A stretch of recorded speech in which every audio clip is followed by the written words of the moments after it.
Dans cette église de Miami, les fidèles écoutent religieusement cet avocat spécialiste de l'immigration. Il est venu répondre aux questions des sans-papiers, impatients de savoir s'ils pourront bénéficier du nouveau plan de régularisation du président Obama. Je dois garder espoir, ne pas perdre espoir. Grâce aux mesures annoncées, près de 5 millions d'immigrés clandestins vont être à l'abri d'une possible expulsion et pourront demander un permis de travail. Mais parce que le plan n'offre qu'un sursis provisoire, certains hésitent toujours à sortir de l'ombre. Beaucoup de gens sont mal informés, ils ont peur et ne croient pas ce qui est en train de se passer.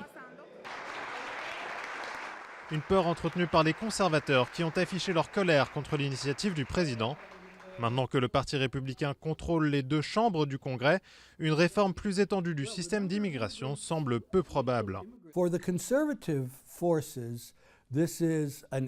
Pour les conservateurs, cette réforme serait une amnistie. Ce mot empoisonne le débat politique américain. Les républicains estiment qu'une réforme est de facto une amnistie et que si les gens n'ont plus peur, autant les régulariser tout de suite. Rosano Araujo est arrivé aux États-Unis avec sa famille il y a plus de 10 ans pour fuir la crise économique en Uruguay.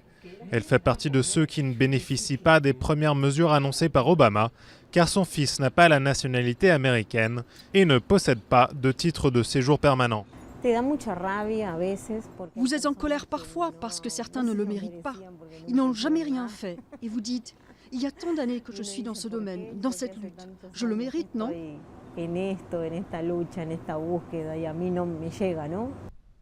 Julio Calderón n'est pas éligible non plus parce qu'il avait déjà 16 ans lors de son arrivée aux États-Unis. Aujourd'hui étudiant, il craint une division entre d'un côté ceux qui sont éligibles sous les mesures présentées par Obama et de l'autre ceux qui resteront isolés. Ma plus grande peur, c'est que les 4 millions qui vont faire une demande de régularisation ne vont pas se joindre au combat et vont oublier les 6 millions qui ont été exclus. En attendant une réforme qui irait plus loin, Julio et Rosana restent optimistes. Tous deux vont continuer à militer dans l'espoir de devenir, un jour, citoyens à part entière de leur patrie d'adoption.